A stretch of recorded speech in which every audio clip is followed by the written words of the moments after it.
convions à un voyage. Un voyage qui a commencé voici 1400 ans. Il nous fera traverser les siècles et les continents à la découverte de quelques-uns des plus extraordinaires chefs-d'œuvre de la planète. Vous êtes relié à l'avenir et au passé. C'est une des mosquées les plus célèbres du monde. Ces monuments ont été les témoins de périodes de troubles et de conflits. Bien sûr, ils changent de propriétaire au fil du temps. Mais les détruire, c'est inconcevable. D'harmonie et de rayonnement. C'est un monde très ancien, mais aussi, espérons-le, promis à un grand avenir. C'est ici que débute notre voyage à travers le temps et l'espace.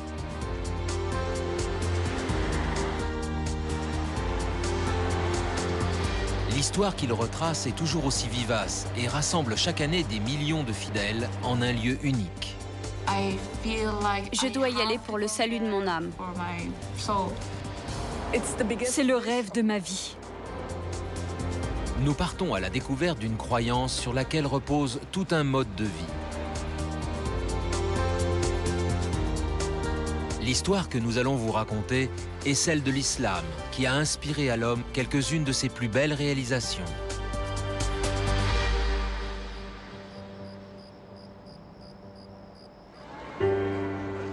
Cinq fois par jour, la prière vient ponctuer la vie quotidienne de centaines de millions de gens à travers le monde.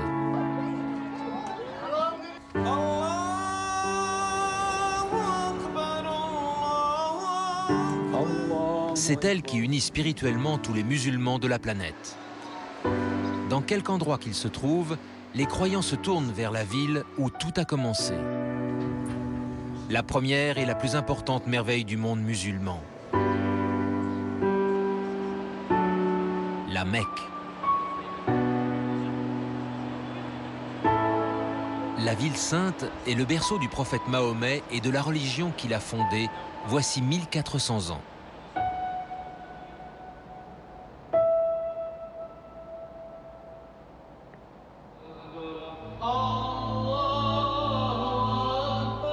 Au cœur de la grande mosquée se dresse la Kaaba, le plus grand lieu saint de l'islam. Celui vers lequel tous les musulmans dirigent leurs 5 prières quotidiennes. La Kaaba est une maison. C'est ce que son nom signifie en arabe. Elle est le symbole de la maison de Dieu. Comme il n'est pas parmi nous, elle symbolise sa présence sur terre, et donc le lieu où doit se rendre tout musulman. Elle ne contient aucune représentation de Dieu, car notre religion nous l'interdit. Ce qui fait toute la splendeur de la Mecque, c'est la Kaaba, sa beauté et sa simplicité. Ce cube noir autour duquel marchent les croyants, c'est à la fois divinement simple et divinement beau. C'est un endroit très paisible. On peut se retrouver entouré de 2 millions de personnes et ressentir une grande paix intérieure. C'est un lieu dédié à Dieu depuis si longtemps. Selon la tradition musulmane, la première Kaaba a été construite sur les instructions divines d'une figure commune au christianisme et au judaïsme, Abraham. Elle devait servir de sanctuaire au seul vrai Dieu de tous les peuples et de tous les temps. Ils sont des millions de pèlerins à se rendre à la Mecque chaque année. Pour de nombreux musulmans, poser son regard sur la Kaaba est une expérience bouleversante. La première fois que je suis entré dans la mosquée Al-Haram, la mosquée sacrée de la Mecque, j'ai été très ému. On pénètre à l'intérieur, et là, on voit la Kaaba et tous ces gens qui tournent autour. On dirait une rivière. L'ambiance est électrique, chargée de spiritualité. Et on se sent tout à coup très humble. Quand on voit les musulmans pénétrer dans la mosquée, la première chose qu'on remarque, c'est qu'ils ont des larmes dans les yeux. Dans ce lieu, on sent combien on est insignifiant en tant qu'individu devant Dieu.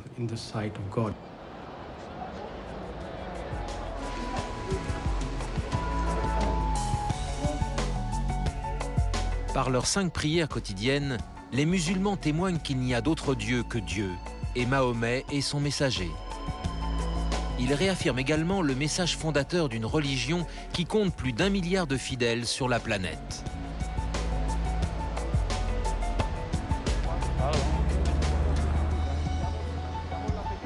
Six d'entre eux rêvent d'effectuer leur premier pèlerinage à la Mecque et espèrent pouvoir partir dans les jours qui viennent.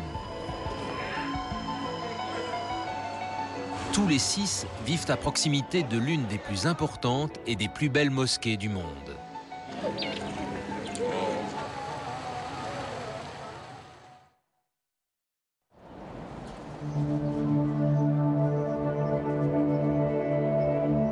Hors des frontières de l'Arabie saoudite, Jérusalem est la ville la plus sacrée de l'islam. Avant de prier en direction de la Mecque, c'est vers elle que se tournaient tous les croyants.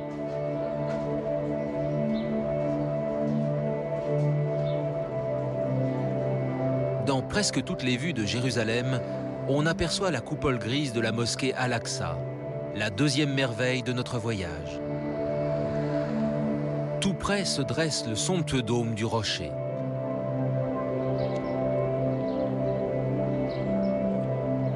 Bâtie quelques décennies après la mort du prophète, cette mosquée abrite le rocher d'où il se serait élancé vers le ciel. Ce site est important pour les 3 religions monothéistes. Il est vénéré par les Juifs, parce que c'est là que se dressait leur temple, et il est vénéré par les chrétiens, parce que Jésus a passé une bonne partie de sa vie à Jérusalem et y a prêché. Quant aux musulmans, pour eux, c'est là que Mahomet a commencé son ascension miraculeuse vers les 7 cieux. Et c'est là aussi qu'aura lieu le jugement dernier. Le style de construction est caractéristique de l'architecture chrétienne de l'époque, avec des proportions géométriques parfaites. C'est un double octogone et il est recouvert de mosaïques de verre, la décoration préférée des chrétiens. Ce qui diffère, c'est l'absence de toute représentation humaine ou animale. Le décor consiste en une sorte d'oasis regorgeant de plantes étranges, merveilleuses et irréelles.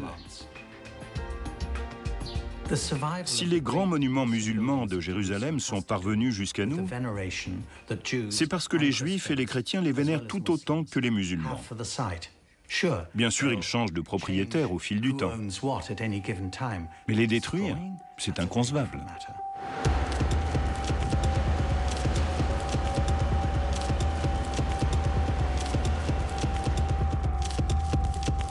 De tout temps, Jérusalem a été une ville divisée. Rasée à 2 reprises, elle a été assiégée 22 fois et capturée 44 fois.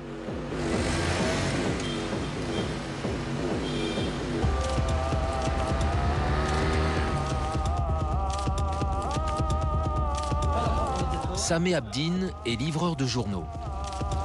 Tous les jours, en faisant sa tournée, il passe devant la mosquée Al-Aqsa et le dôme du rocher.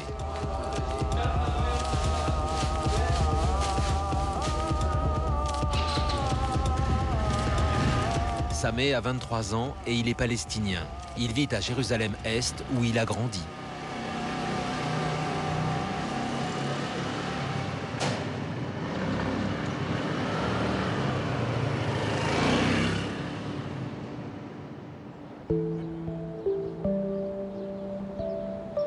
À proximité du dôme du rocher se dresse la mosquée Al-Aqsa. Après la Mecque et Médine en Arabie saoudite, elle est le 3e lieu saint de l'islam.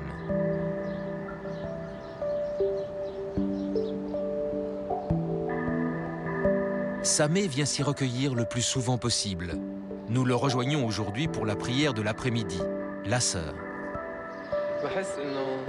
Dès que je pénètre dans la mosquée Al-Aqsa, je me détends. Je suis heureux. Je laisse le monde derrière moi, j'oublie tous mes soucis. Quand je suis à bout, j'aime venir me réfugier ici. Je prie, je lis le Coran, je regarde tout autour de moi, je me promène dans les cours. C'est vraiment magnifique comme endroit. Il suffit de se remplir de cette beauté pour se sentir heureux. La première mosquée Al-Aqsa a probablement été construite à la fin du 7e siècle. Elle pouvait accueillir des milliers de fidèles. Elle a été bâtie sur le modèle d'une basilique. Il n'y avait pas de dôme, mais un toit en pente. Un peu comme une église paroissiale avec sa nef centrale et ses deux bas-côtés. Sauf qu'il n'y avait pas un seul bas-côté de part et d'autre de l'allée centrale, mais 5. C'était un édifice gigantesque. Et il faut bien comprendre que cette démesure jouait un rôle émotionnel et symbolique très fort. Cet espace illimité qui se répète à l'infini jusqu'à se fondre dans le lointain symbolise l'infinité, l'éternité.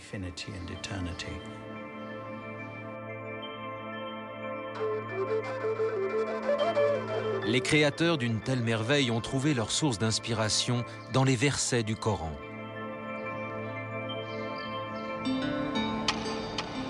Pour les musulmans, le Coran est la parole de Dieu, telle qu'elle a été révélée à son prophète Mahomet. Cette profession de foi constitue le premier des 5 piliers de l'islam.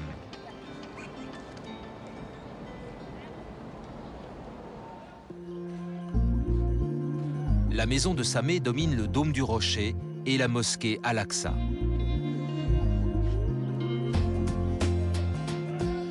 Ces 2 lieux de culte sont la preuve que depuis toujours, la foi musulmane a cohabité avec le christianisme et le judaïsme dans la ville éternelle comme partout ailleurs dans le monde.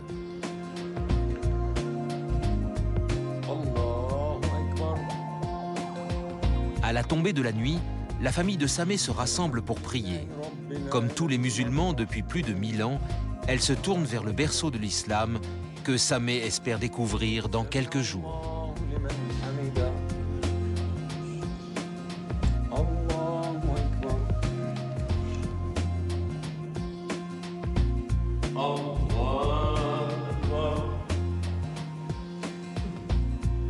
À des milliers de kilomètres de Jérusalem, Issa prépare lui aussi son premier pèlerinage à la Mecque. Il partira de Grenade, la ville espagnole qui abrite l'un des plus beaux joyaux d'Europe, l'Alhambra, la 3e merveille de notre périple à travers le monde musulman.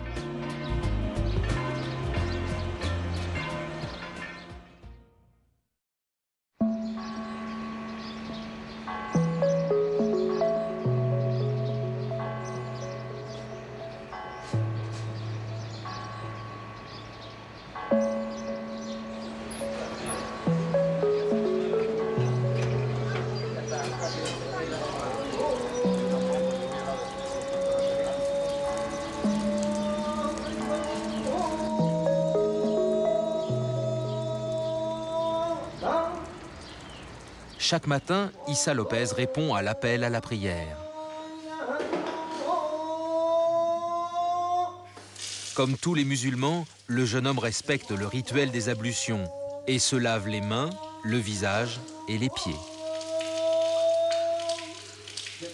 Issa a 19 ans. Il est né dans une famille musulmane espagnole et a grandi ici.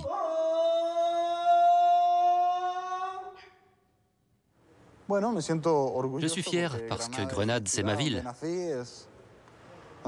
C'est là que je suis né et que je vis depuis toujours. Savoir que des gens viennent de très loin pour la visiter, pour découvrir l'Alhambra et tout ce qui s'y rapporte, pour mieux connaître l'histoire de Grenade, ça me remplit de fierté.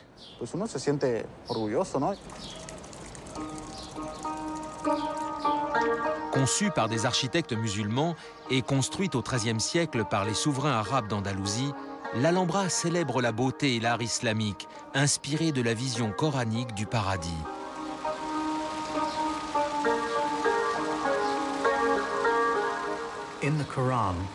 Il existe dans le Coran 22 références différentes à des jardins sous lesquels s'écoulent des rivières. Pour un musulman, l'image récurrente du paradis est celle de l'oasis. Des arbres à l'ombre généreuse servant d'écrin à de somptueux édifices, riches de demeures, pavillons, palais. L'Alhambra peut être considérée comme la représentation sur terre de ce paradis.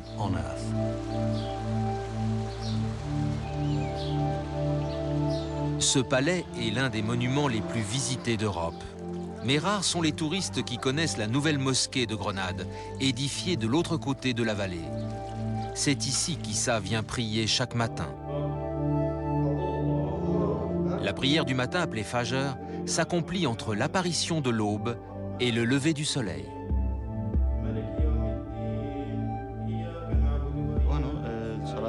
Cette prière, pour moi, est la plus importante de toutes, car c'est par elle qu'on commence la journée. Prier tôt le matin, à la mosquée ou seul chez soi, c'est fondamental. Dès qu'on se réveille, on fait sa prière, et comme ça, on démarre la journée d'un bon pied.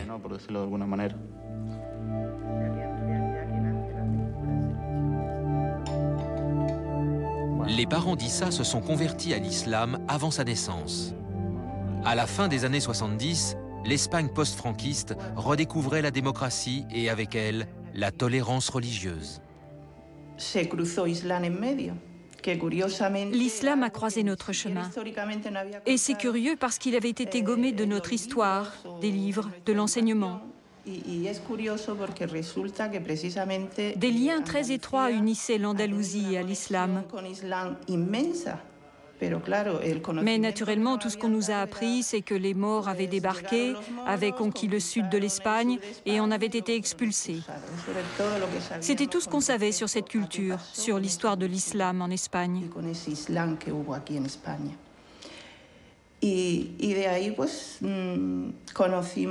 Jusqu'au jour où on a rencontré une communauté établie ici, à Grenade. Ils nous ont parlé, nous ont ouvert leur cœur et leurs portes. On partageait le même sentiment, le même désir de changement. C'est pour ça qu'on est entré en islam, pour avoir un autre point de vue sur l'existence. Pour se convertir, les parents d'Issa ont dû prononcer la shahada, la profession de foi qui constitue le premier pilier de l'islam. Chez les musulmans, la pratique de la dévotion repose sur ce qu'on appelle les 5 piliers de l'islam. Et elle commence par la shahada, c'est-à-dire le témoignage de notre appartenance à l'islam. Il n'y a d'autre Dieu que Dieu et Mahomet et son messager. En disant ces mots, on déclare notre foi. Prononcer la shahada, c'est réaffirmer qu'Allah est le Dieu unique, que le prophète Mahomet est son dernier messager et qu'on l'accueille dans notre cœur. C'est ce qui fait de nous des musulmans. C'est le pilier le plus important parce que c'est celui qu'on accepte en premier.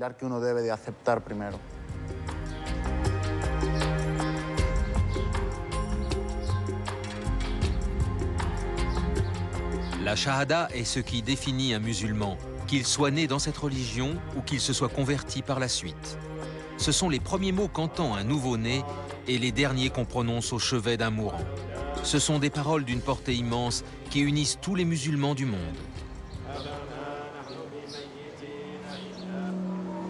À près de 3000 km de là, aux portes de l'Asie, se dresse un autre édifice prestigieux, témoignage de l'emprise de l'islam sur un vaste territoire, celui de l'Empire ottoman qui, à partir d'Istanbul, a rayonné à travers toute l'Europe et au-delà.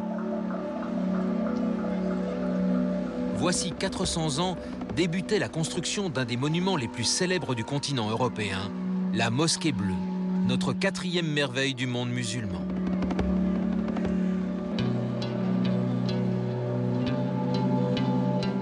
L'intérieur, somptueusement orné de quelques 20 000 carreaux de mosaïque bleue, atteste de la grandeur de l'Empire ottoman.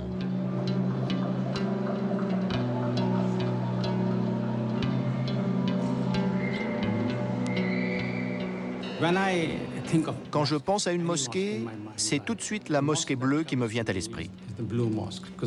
Parce qu'elle symbolise l'apogée de la civilisation musulmane, de sa pensée et de son enseignement, de son raffinement, de son architecture. Et je vois aussi en elle un symbole d'espoir. Ce que nous avons accompli par le passé, peut-être pourrons-nous l'accomplir dans l'avenir. La mosquée bleue, pour moi, ce n'est pas seulement un monument d'une beauté sublime. Elle représente également l'espoir, celui d'un monde qui plonge ses racines dans un passé très ancien, mais qui est aussi, espérons-le, promis à un grand avenir. Pour la prière de midi, la 2e de la journée, Erar Nekelchi se dirige vers la mosquée bleue. Le temps du dour commence juste après le début du déclin du soleil et se prolonge jusqu'au milieu de l'après-midi.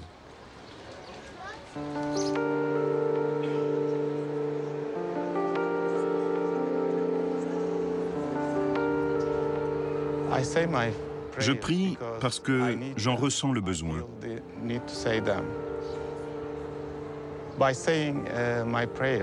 Par la prière, je peux établir une relation personnelle avec Dieu. Je peux lui parler. C'est ce qui fait que ma vie est celle qu'il a choisie pour moi.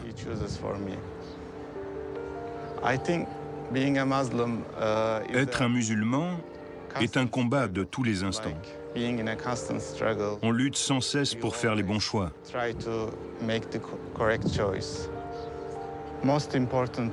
Le plus important, c'est d'être un homme bon. L'islam essaie de faire de chaque croyant un homme bon.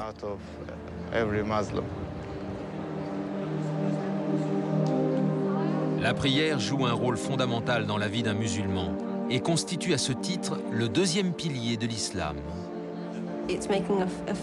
C'est une manifestation physique du témoignage de notre foi. Pendant qu'on se tient droit, on récite les versets du Coran, puis on s'incline et on parle du pouvoir de Dieu. Enfin, lorsqu'on se prosterne, on rend gloire à Dieu. La tête est ce que nous avons de plus sacré. C'est là que se situe notre ego, peut-être. Alors on la baisse le plus possible pour se prosterner devant Dieu.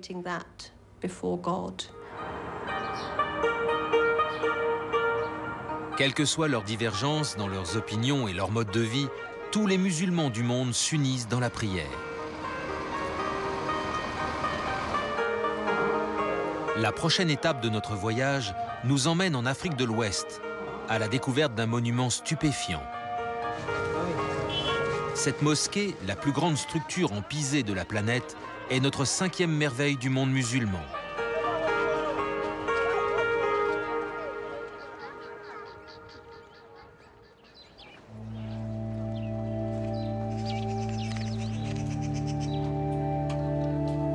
Un vendredi après-midi à Djenné, au Mali.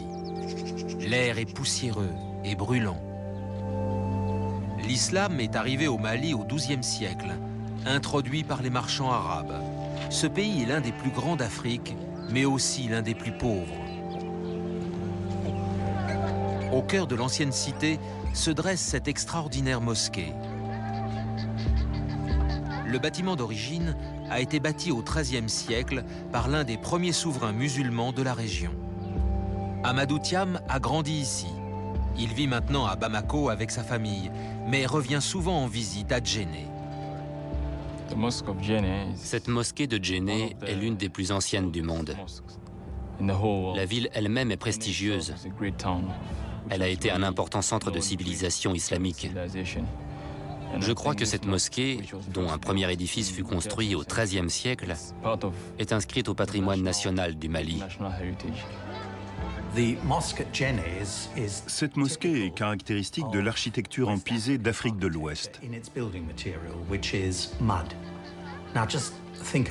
Imaginez la difficulté pour construire un tel édifice en terre crue. Ce matériau est très résistant à la compression. Il ne va pas s'effriter sous l'effet d'une pression verticale. Mais latéralement, il est bien moins solide. Par conséquent, quand on construit des coupoles, des voûtes et même un simple toit plat en pisé, il faut que les parois soient extrêmement épaisses, qu'elles soient étayées en de très nombreux points et très peu espacées. Il y a beaucoup de piliers et c'est très sombre, très silencieux. L'élévation de l'esprit vient précisément de cette simplicité. Ces gens n'ont pas d'argent, mais ils ont des traditions. L'imam de la mosquée m'a dit « Notre richesse, ce sont nos racines. Lorsqu'on vient de certains endroits du monde, avec leurs édifices majestueux, une telle simplicité renforce notre engagement vis-à-vis de Dieu. C'est ce que j'ai ressenti dans cette mosquée.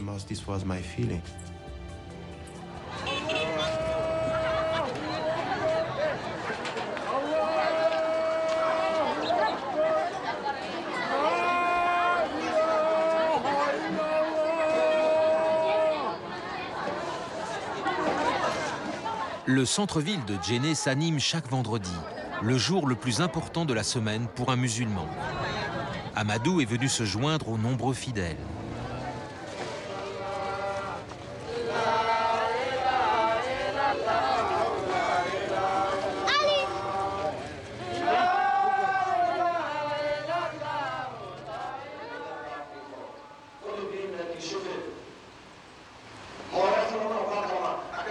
La prière du vendredi est la seule que les musulmans se doivent d'accomplir en assemblée.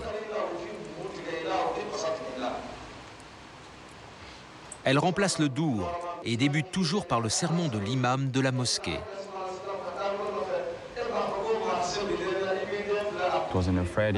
C'est un vendredi que Dieu Tout-Puissant a achevé la création de la terre. C'est un vendredi que Dieu Tout-Puissant a insufflé la vie à Adam, le père de l'humanité. C'est donc le jour où il demande aux fidèles de se rassembler pour le célébrer.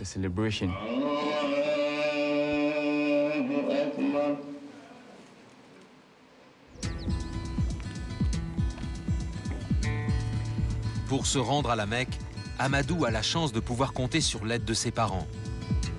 La plupart des Maliens n'ont pas les moyens d'entreprendre un tel voyage. Le troisième pilier de l'islam, la zakat, a précisément pour objet de réduire ces inégalités en obligeant tout musulman à faire l'aumône de 2,5% de ses revenus. En principe, on donne la zakat à ceux qui le méritent, c'est-à-dire aux pauvres. On peut également venir en aide aux membres de sa famille qui sont démunis. Dans certains pays musulmans, des institutions se chargent de collecter la zakat. Des fondations religieuses qui s'occupent des orphelins, par exemple. Dans d'autres pays, c'est l'État même qui fait la collecte des dons et se charge de les distribuer aux pauvres. Dans les sociétés islamiques, le besoin de justice et d'égalité sociale n'a jamais été aussi criant qu'aujourd'hui. Le troisième pilier de l'islam est un concept visant à réduire les disparités.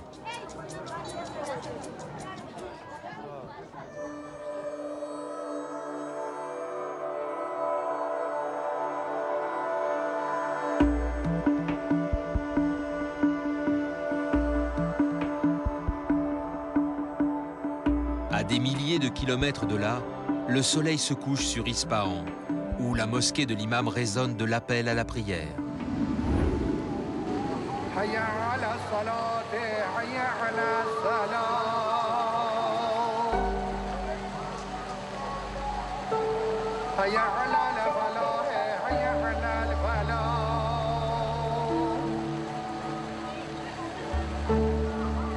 À l'époque de sa construction, ce monument était le plus impressionnant de toute la Perse.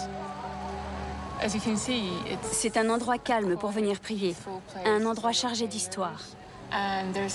Vous sentez que des milliers de gens sont venus faire leur prière ici. Vous sentez ce lien qui vous unit à eux. Vous êtes assis sur les mêmes pierres que d'autres fidèles avant vous. Vous êtes reliés à l'avenir et au passé.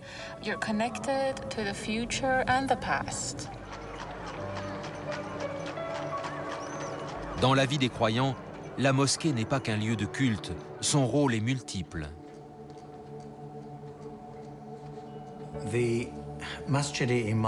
La mosquée de l'imam, ou du Shah comme on l'appelait avant, à Ispahan, est en quelque sorte le joyau de la couronne, l'aboutissement suprême de l'architecture perse des XVIe et XVIIe siècles. Elle est de loin la plus grande de l'époque, et elle a été bâtie pour affirmer le pouvoir impérial. Elle nous rappelle que la mosquée n'est pas au monde islamique ce que l'Église est au monde chrétien. Elle est un lieu de culte, mais aussi un lieu d'assemblée, un lieu où l'on enseigne le droit, où l'on fait des études. C'est la raison pour laquelle les mairies n'existent pas dans le monde musulman, ni les facultés de droit. La mosquée remplissait tous ses rôles. Elle était un centre communautaire et la mosquée de l'imam est là pour nous le rappeler.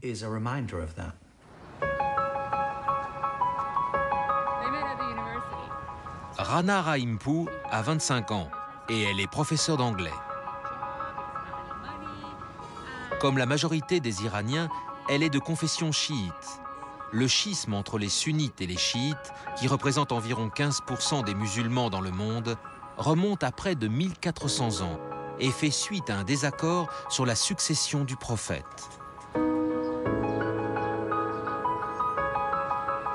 Selon les chiites, celle-ci devait revenir aux descendants de Mahomet. Malgré leurs divergences, les deux courants religieux adhèrent aux mêmes principes fondamentaux et aux mêmes 5 piliers. Aujourd'hui, l'Iran est un État théocratique qui exerce un contrôle strict sur les médias et les droits civils.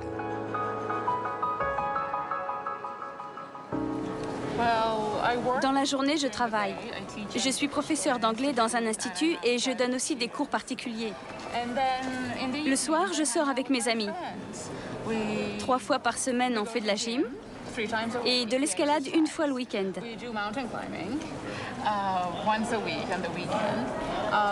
On va aussi au concert, au cinéma, on prend un café ensemble, on va au restaurant, je vais chez eux, ils viennent chez moi, comme tous les jeunes du monde entier. En Iran, politique et religion sont étroitement liées. Comme beaucoup de jeunes Iraniens, Rana essaie de trouver un bon équilibre et fait de la religion une affaire personnelle. L'islam est une religion de la paix. Peut-être certains s'en font-ils une fausse idée, mais c'est une religion de la paix. Une religion de la sérénité, si on en capte le véritable esprit. Elle nous recommande la patience, même si malheureusement, en ce moment, certains semblent l'avoir oubliée.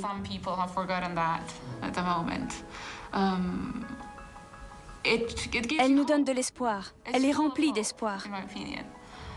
C'est pour ça que je l'aime. Rana a des croyances et des pratiques religieuses parfois différentes de celles des sunnites. Mais son respect du 4e pilier de l'islam, le jeûne durant le ramadan, est commun à tous les musulmans du monde. J'aime faire le ramadan parce que c'est la volonté de Dieu.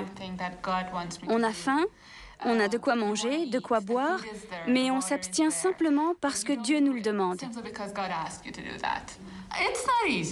Bien sûr que ce n'est pas facile de se priver de quelque chose qui nous fait envie parce que Dieu l'exige. Mais c'est justement ça qui me plaît. Le mois du Ramadan est très important. Selon la tradition islamique, c'est le 9e mois du calendrier lunaire, celui au cours duquel le Coran a été révélé. Il est donc consacré à la lecture, au retour au texte. C'est une période très difficile. À la fin de la période de jeûne, beaucoup de musulmans sont épuisés parce que c'est éprouvant, aussi bien spirituellement que physiquement. Rana vit dans un pays dirigé par des mollahs conservateurs. Mais pour elle, sa croyance religieuse transcende toute controverse politique. De même, la mosquée qui l'accueille chaque jour se dresse comme un vibrant hommage à la nature intemporelle de la foi islamique.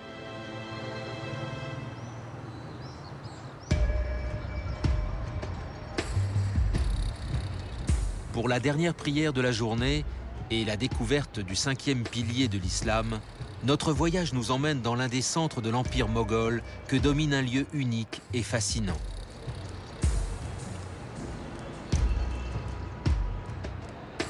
Le Pakistan est l'un des nombreux pays musulmans où l'islam revêt une dimension mystique.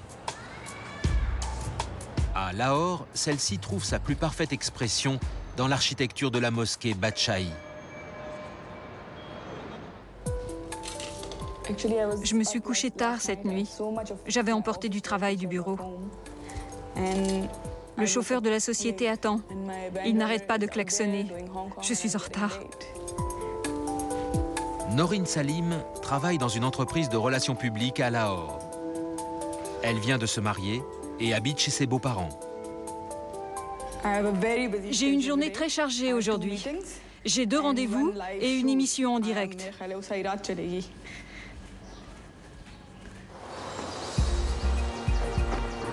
Aujourd'hui 2e ville du Pakistan, Lahore était au XVIe siècle l'un des grands centres de l'Empire moghol. Au cœur de la vieille ville se dresse la mosquée Badshahi, un des joyaux de l'architecture musulmane de l'époque.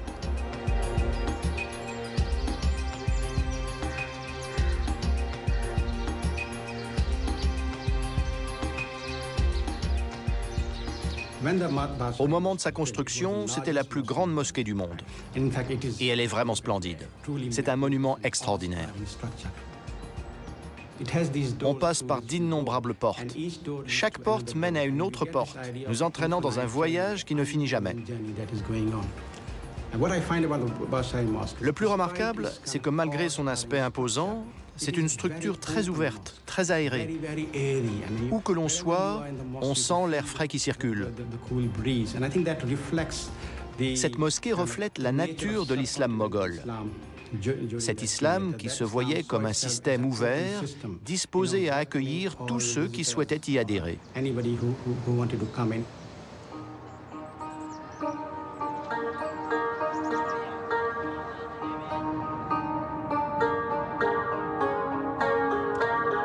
Tandis que la nuit tombe sur la mosquée Badshahi, Noreen s'apprête à dire la 5e et dernière prière de la journée. Le temps de l'Isha commence 1h30 après le coucher du soleil et se termine juste avant l'aube. Ici, comme partout ailleurs dans le monde musulman, hommes et femmes prient dans des lieux séparés.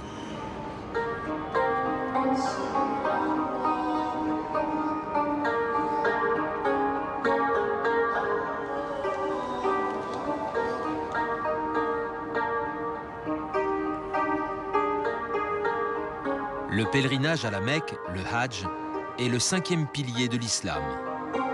Il s'effectue habituellement au cours du 12e mois du calendrier lunaire. Néanmoins, pour ceux qui auraient un empêchement, il peut s'accomplir à n'importe quelle autre période de l'année et prend alors le nom de Omra. Noreen prépare son voyage. C'est la première fois qu'elle quitte le Pakistan. C'est le rêve de ma vie.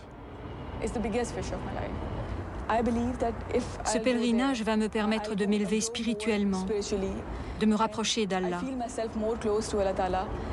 La plupart de ceux qui rentrent de l'Omra ou du Hajj ont le sentiment d'avoir changé, d'avoir tourné une page.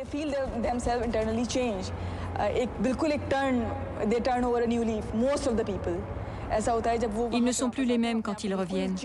Ils ont grandi spirituellement. Ils ne pensent plus de la même façon.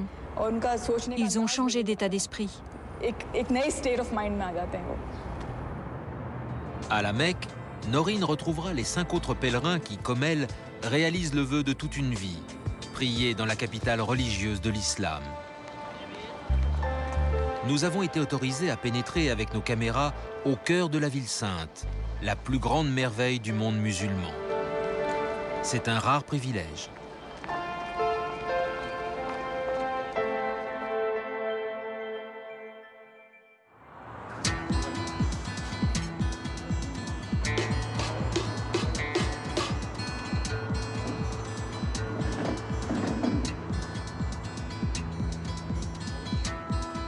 À Jérusalem, Sameh prépare lui aussi son pèlerinage.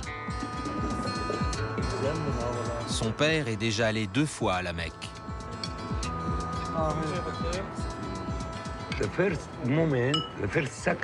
À la seconde où on pose son regard sur la Kaaba, on ressent quelque chose d'indescriptible. On se met à pleurer.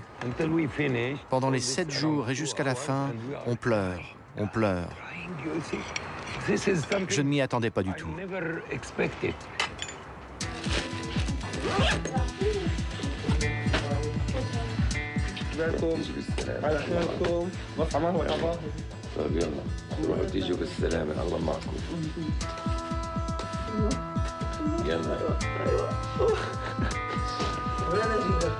Sameh part à l'aube. Il fera le voyage par la route de Jérusalem à la Mecque via la Jordanie.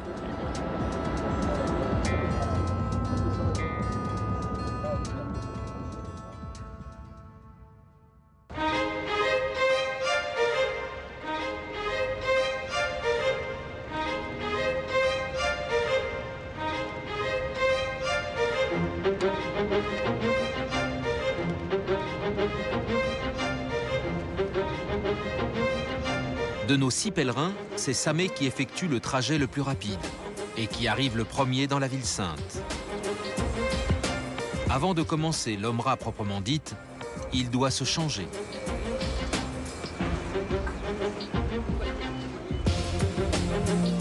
Les hommes se couvrent le corps de 2 étoffes blanches, symbole de pureté et d'égalité devant Dieu.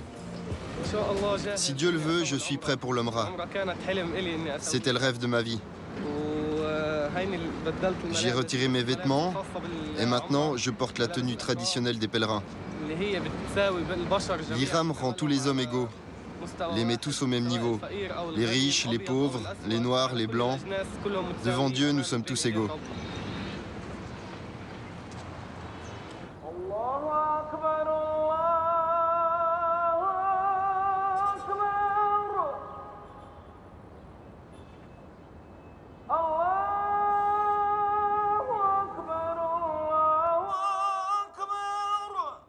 Ali Al-Moula est l'un des 12 muezzins chargés de l'appel à la prière à la mosquée Al-Haram.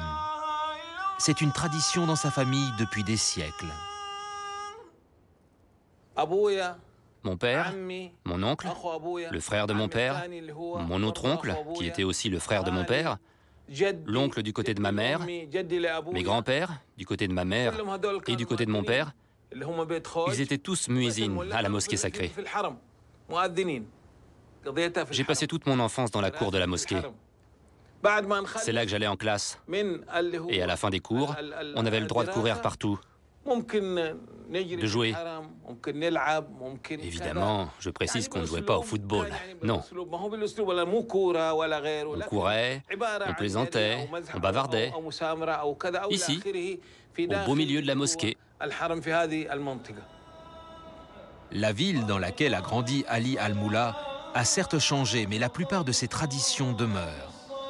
De tout temps, la Kaaba a été recouverte d'un drap noir brodé d'or, et rares sont ceux qui ont le droit d'y pénétrer.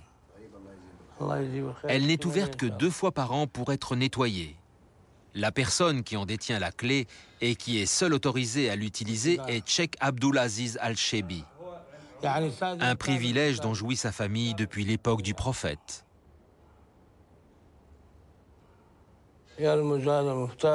La clé symbolise l'essence divine de cette charge. Dieu a ordonné au prophète, la paix soit sur lui, de la confier à une famille en particulier. Avant moi, c'était mon frère qui l'avait en tant qu'aîné. C'est le membre le plus âgé de la famille qui en a la responsabilité. La transmission ne se fait pas nécessairement de père en fils. La Kaaba est vide. Le sol est dallé de marbre et quelques inscriptions coraniques ornent les murs. L'intérieur n'a aucune signification en soi, l'important est à l'extérieur.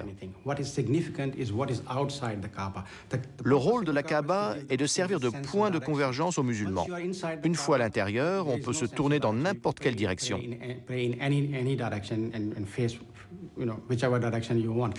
Il est intéressant de remarquer que quand certaines personnes, généralement des dignitaires, sont autorisées à y pénétrer, leur première question c'est « Dans quelle direction dois-je me tourner pour prier ?»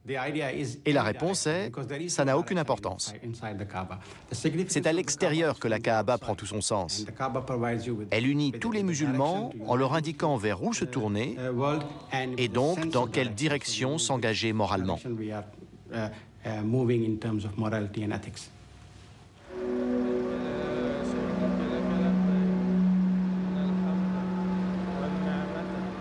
Dès son entrée dans le site sacré, Sameh commence à réciter la Talbiya pour annoncer à Dieu qu'il se présente à lui.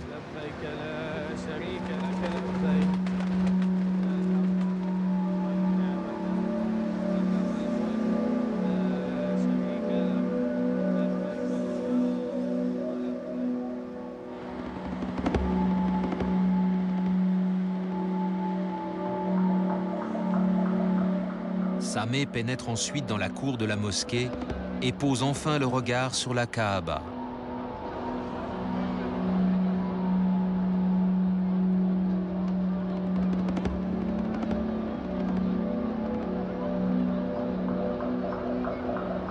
Se mêlant aux milliers d'autres pèlerins, il va accomplir 7 fois le tour du sanctuaire. L'important dans ce rituel, c'est qu'on tourne autour du centre, comme notre vie qui essaie de trouver son centre. Voilà pour le symbole. Pourquoi 7 fois? On l'ignore. Certains chercheurs associent ce chiffre à ce qu'il symbolise aussi dans d'autres traditions, l'éternité. Et bien sûr, ce chiffre est associé à Dieu. Mais l'essentiel, c'est d'essayer de trouver le centre de sa vie.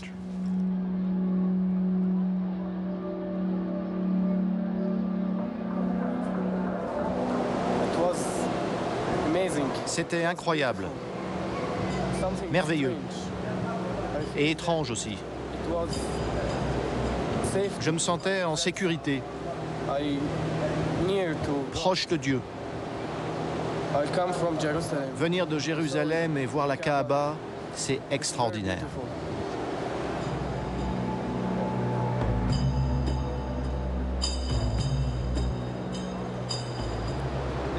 C'est incroyable.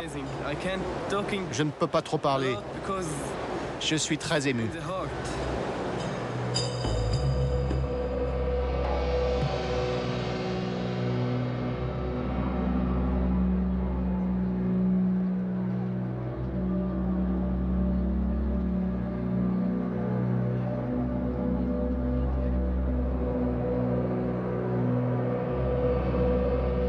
Après avoir tourné 7 fois autour de la Kaaba, Sameh effectue 7 fois à pied le trajet entre les collines de Safa et de Marwa.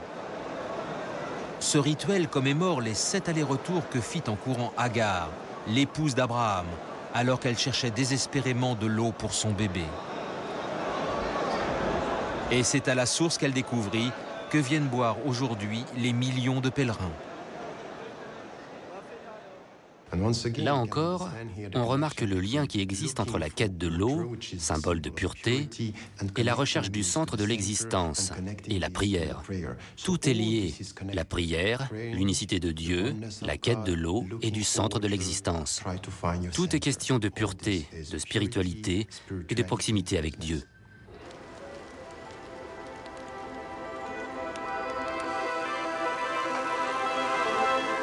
Pour marquer la fin de l'Omra, de nombreux musulmans se font couper quelques mèches symboliques. Certains, comme Sameh, préfèrent se faire entièrement raser la tête.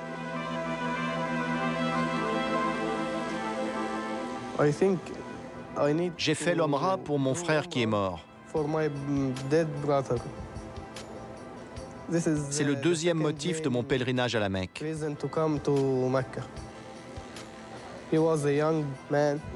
Il était jeune. Il avait 21 ans. Il a été tué dans un accident de voiture. Il ne connaissait rien de la vie. Alors je voulais faire quelque chose pour lui. Et ce cadeau, c'était l'Omra.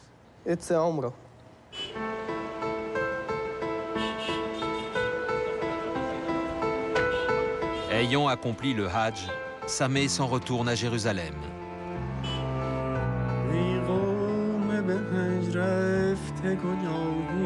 En Iran, Rana Rahimpur a eu des problèmes à son travail et a dû renoncer à son projet.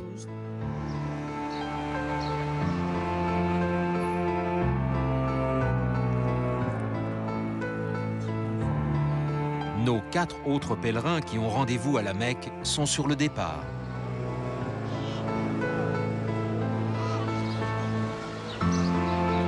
Ils ne se sont jamais rencontrés, mais partagent le même rêve, voir la ville vers laquelle ils se sont tournés tous les jours de leur vie.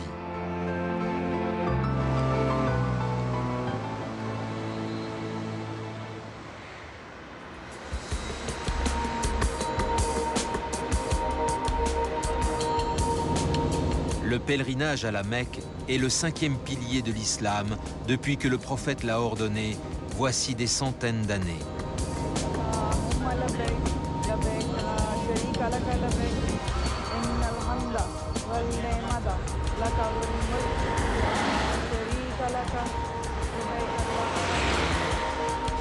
Aujourd'hui, la ville draine chaque année 6 millions de fidèles.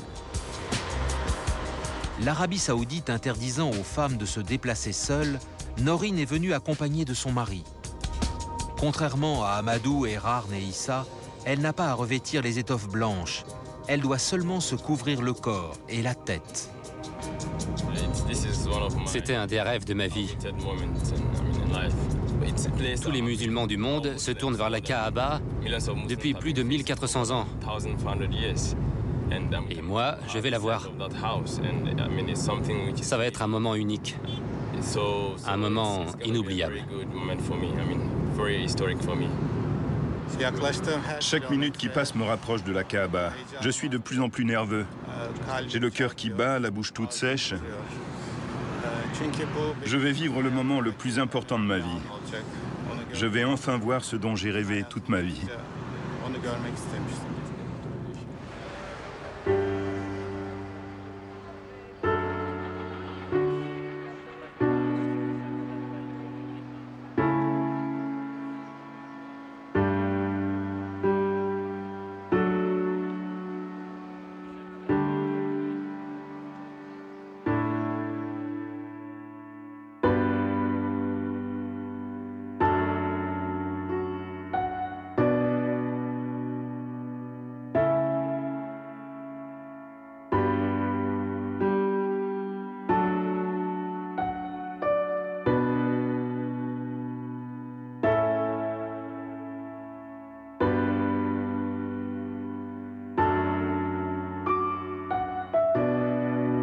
Nos 4 pèlerins rejoignent le flot ininterrompu de croyants.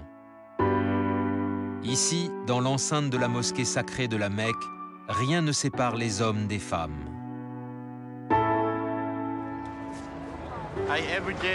Chaque jour, 5 fois par jour, où que je sois dans le monde, je prie dans la direction de la Kaaba. Et voilà que tout à coup, elle est devant moi. Qu'est-ce que je peux demander de plus? Je n'arrive pas à y croire. Elle est là, devant moi. Que demander de plus? J'étais submergée par l'émotion. Je riais et je pleurais en même temps. C'était incroyable. Ça dépassait tout ce que je pouvais imaginer. J'avais le sentiment de faire partie d'un tout et que ce tout faisait partie de moi.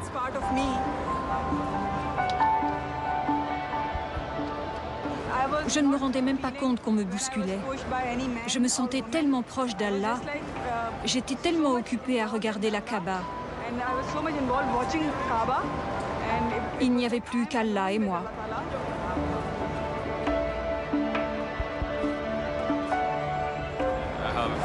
Je n'avais jamais rien ressenti de tel. Je n'avais jamais eu ce sentiment de toute ma vie.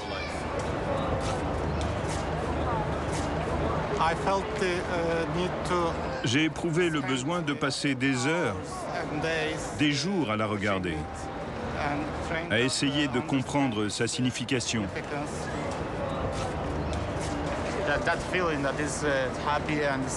On est heureux et en même temps on pleure. On essaie de tout comprendre. Comment dire? On est lavé de tous nos péchés. Ouais. On prie et tous nos péchés sont effacés. C'est ce que j'éprouve intérieurement. Je me sens lavée, purifiée. C'est comme une renaissance. Cette journée qui s'achève a profondément marqué nos 4 pèlerins. Elle restera gravée à jamais dans leur mémoire, comme le point culminant d'un voyage qu'ils ont rêvé d'accomplir toute leur vie. Un voyage à travers les siècles et les continents.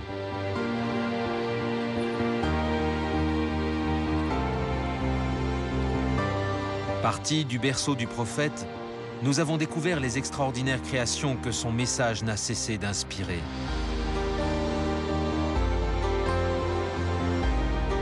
La vie de tous les musulmans du monde repose sur ce qu'ils appellent les 5 piliers de l'islam. La profession de foi, la prière, la charité, le ramadan et le pèlerinage à la Mecque. Également au nombre de 5, les prières qui ponctuent la journée des croyants les relient tous, où qu'ils soient sur la planète, au centre de leur foi, la Kaaba. Dans la ville sainte, la dévotion des fidèles atteint. C'est cette même ferveur que partagent plus d'1 milliard d'êtres humains sur la planète.